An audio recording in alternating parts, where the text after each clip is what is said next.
Welcome to Samba Samba. Enjoy the video. In this video, I will explain how to use the Quick Selection tool in Adobe Photoshop. To begin, locate the Quick Selection tool in your toolbar, usually grouped with the magic wand. Click and drag your mouse over the area you wish to select.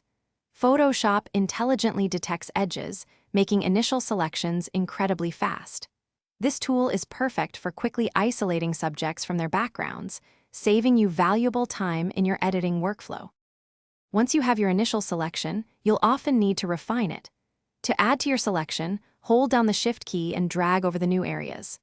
To subtract, hold down the Alt or Option key and drag. For more precise adjustments, click the Select and Mask button in the Options bar.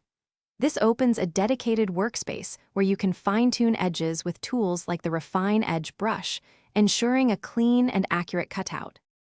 You can customize the Quick Selection tool's behavior through its Options bar. Adjust the brush size using the bracket keys or the drop-down menu to match your selection area. A smaller brush is ideal for intricate details, while a larger one covers broad areas quickly.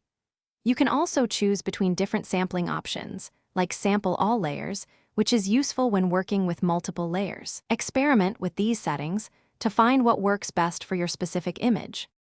For the best results, remember a few key tips. The Quick Selection tool works exceptionally well on subjects with clear, contrasting edges.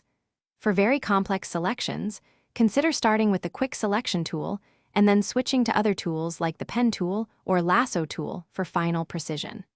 Always zoom in closely to catch small details and ensure your selection is as accurate as possible before proceeding with further edits. Practice makes perfect with this powerful tool. Thanks for watching. Consider subscribing if we helped you.